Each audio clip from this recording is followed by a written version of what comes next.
दोस्तों नमस्कार। स्वागत है आपका हमारे इस YouTube मंच पर। दोस्तों, भारतीय जनता पार्टी के सर्वोच्च नेता और प्रधानमंत्री नरेंद्र मोदी आजकल कुछ बुझे बुझे से क्यों हैं? और अक्सर प्रधानमंत्री जिस प्रकार से, जिस भाव भंगिमा में दिखाई देते थे, जिस प्रकार से तंज भरी भाषा का इस्तेमाल वो करते हुए नजर आते थे, अचानक से ऐसा क्या हो गया कि पिछले कुछ दिनों से प्रधानमंत्री बुझे बुझे से लग रहे हैं, चुप चुप दिखाई दे रहे हैं? माजरा क्या है? आखिर प्रधानमंत्री नरेंद्र मोदी को कौन सा डर सता रहा है या किस चिंता में वो डूबे हुए हैं जिस वजह से उन्हें टेंशन हो रही है, जिस वजह से वो बुझे बुझे दिखाई दे रहे हैं? बांग्लादेश के मुद्दे पर ऑल पार्टी मीटिंग के दरमियान पहले वो दिखाई ही नहीं दिए, कुर्सियां खाली पड़ी हुई थी। ठीक इसी तरह से सदन में जिस प्रकार से पहले कभी किसी के रेनकोट पर सवाल उठा देते थे कि कौन बाथरूम में रेनकोट पहन के नहाता है, कभी रामायण काल और की हंसी की बात कर देते थे, और कभी किसी को बालक बुद्धि कह देते थे।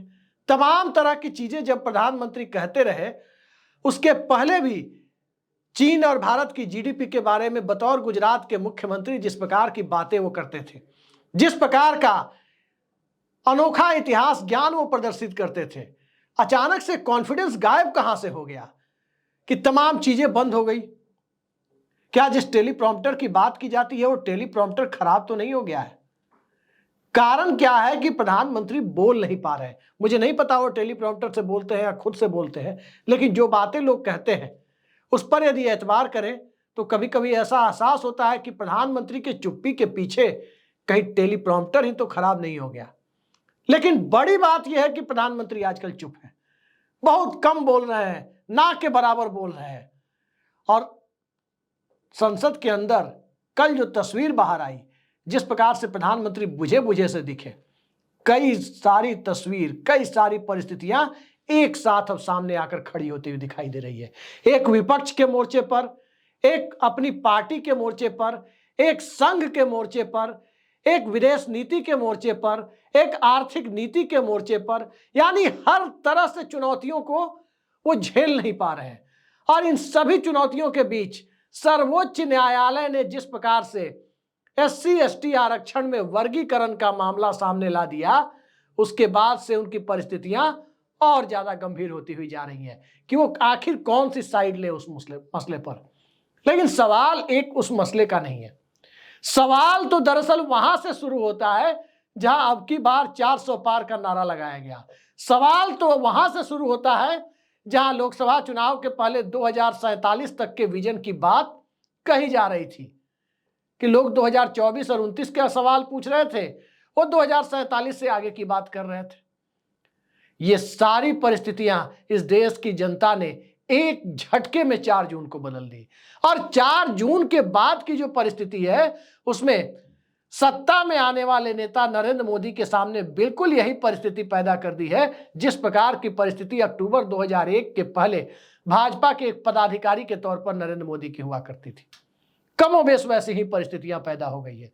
आज वो देश के प्रधानमंत्री जरूर है, लेकिन गठबंधन सरकार चलाने की जो कला होती है, जिस प्रकार से एक कंसेंसस बिल्डिंग का, आम सहमति के निर्माण की जो प्रक्रिया होती है, और सरकार को चलाने की जो एक रवायत रही है गठबंधन के दौर में, उस रवायत का तो नितांत अभाव दिखाई देता है।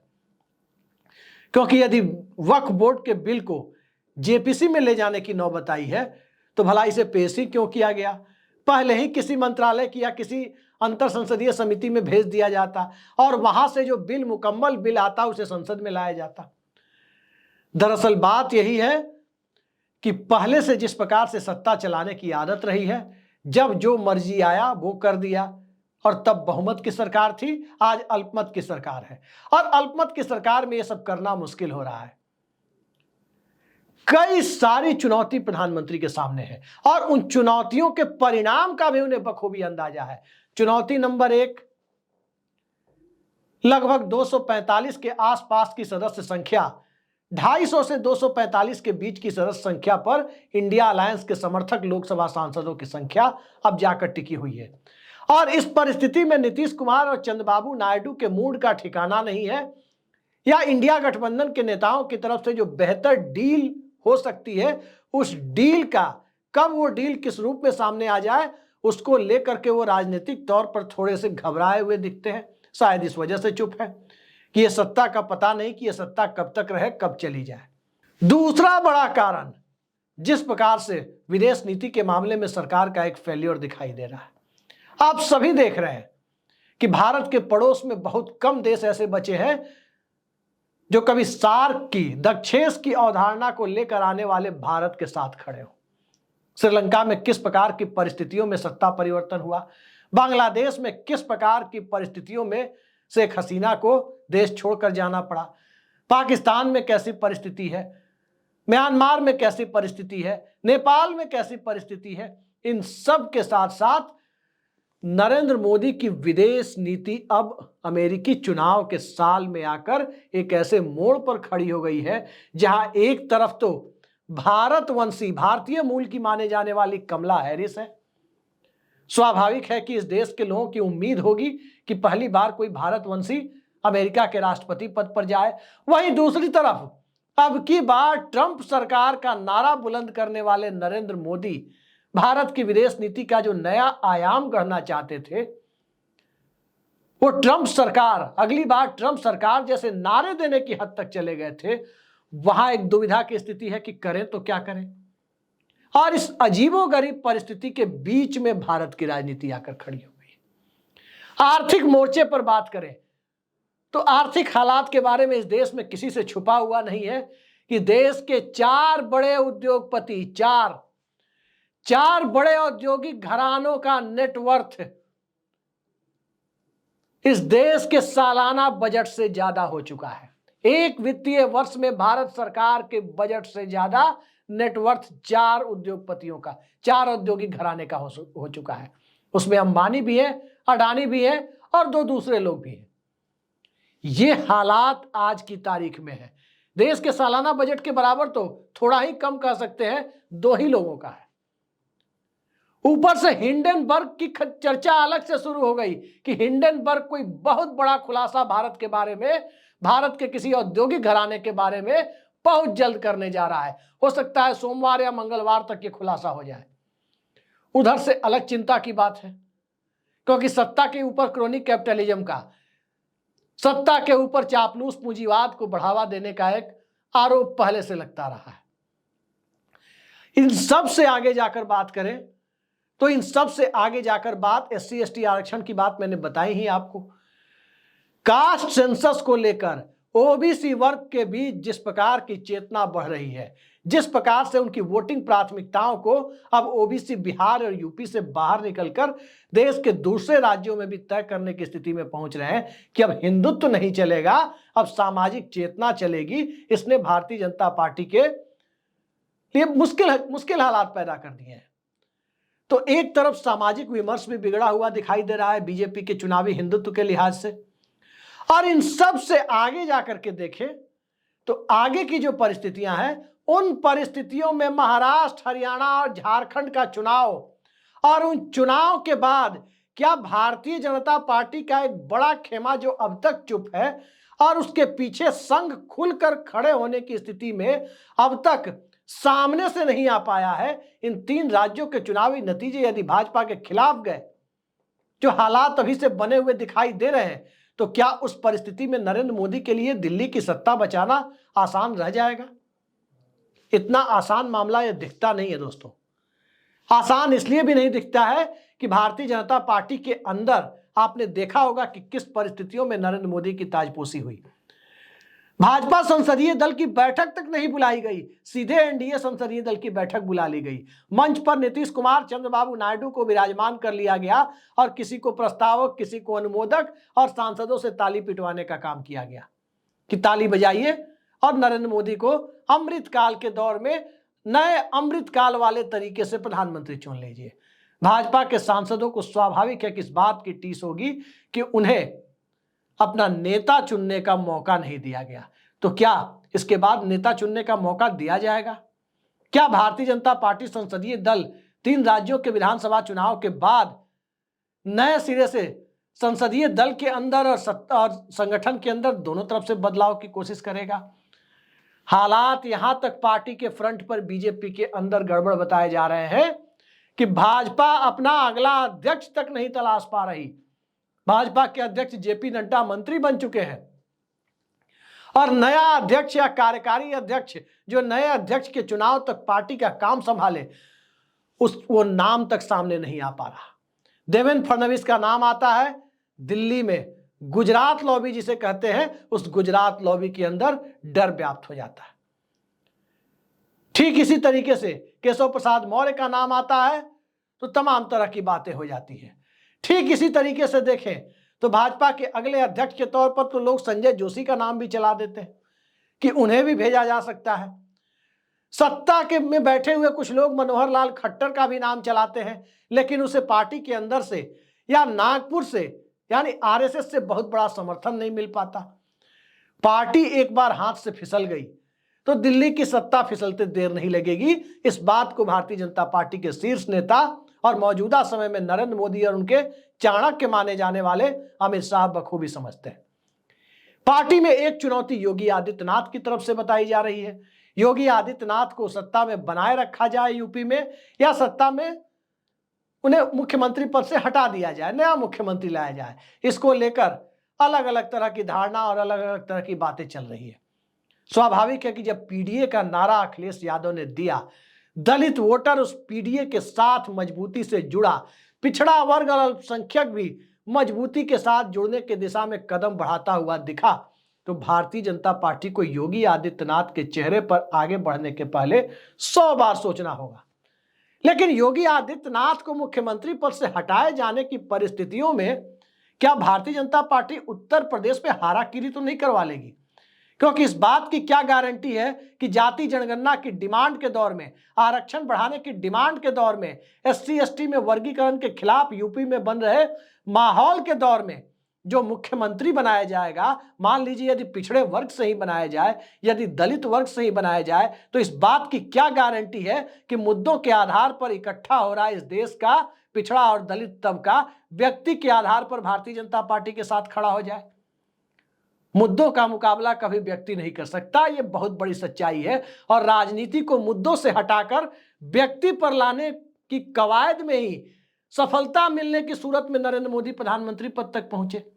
अब वापस राजनीति जब मुद्दों पर आ रही है तो असली दिक्कत यहीं से शुरू हो रही है। तमाम बातें जो मैंने अभी आपको बताई, चाहे विदेश नीति का मामला हो, वो भी एक मुद्दा है, वहां भी व्यक्ति महत्वपूर्ण नहीं है। आर्थिक नीतियों के मामले में गरीबी, महंगाई, बेरोजगारी, किसानों का मुद्दा, ओल्ड पेंशन का मुद्दा, सरकारी वैकेंसीज का मुद्दा, ये सारे मुद्दे व्यक्ति से ऊपर चले जाते हैं कि अब हर हर मोदी, घर घर मोदी जैसे नारों के लिए इस देश में माहौल नहीं रह गया है, क्योंकि अब व्यक्ति को लोग महत्व ही नहीं दे रहे। अब मुद्दे पर राजनीति चली गई है। ठीक इसी तरीके से देखें तो विदेश नीति और आर्थिक नीति के अलावा सामाजिक विमर्श, जिसमें एसटी एसटी वाला मुद्दा भी है तो जाति जनगणना वाला मुद्दा भी है, एक मजबूत, ताकतवर और पार्लियामेंट के अंदर का पावर इक्वेशन जो नीतीश कुमार और चंद्रबाबू नायडू के सहारे सत्ता जहां खिसकती हुई दिख रही है, और उस सत्ता खिसकने के दौर में एक नाथ शिंदे के सांसद कब तक एक नाथ शिंदे के साथ रहेंगे, क्या पता वो कब उद्धव ठाकरे के साथ चले जाए, वो एक अलग हालात पैदा करते हुए दिखाई दे रहे हैं। तो संसद के अंदर और संसद के बाहर हर जगह चुनौतियां दिखाई दे रही है, और प्रधानमंत्री की चुप्पी के पीछे बड़ा कारण यही है कि आखिर वो इससे निजात कैसे पाए। इस देश में 240 सीटें जीतकर किसी पार्टी के लिए गठबंधन सरकार चलाना शायद बेहद आसान काम हो सकता था, क्योंकि गठबंधन सरकार चलाने की स्किल, वो क्षमताएं इस देश के राजनेताओं ने विकसित कर ली थी। 1989 से 2014 के बीच का 25 साल इस देश में गठबंधन की राजनीति का काल, कोalition गवर्नमेंट का काल था, और अब उस काल के को याद करते हुए साफ दिखाई देता है कि मनमोहन सिंह 10 साल सरकार चला सकते हैं गठबंधन कर, महज 145 या 206 सांसदों के साथ। अटल बिहारी वाजपेयी 182 सांसदों के साथ 6 साल सरकार चला सकते हैं। 226 के साथ नरसिम्हा राव 5 साल सरकार चला सकते हैं।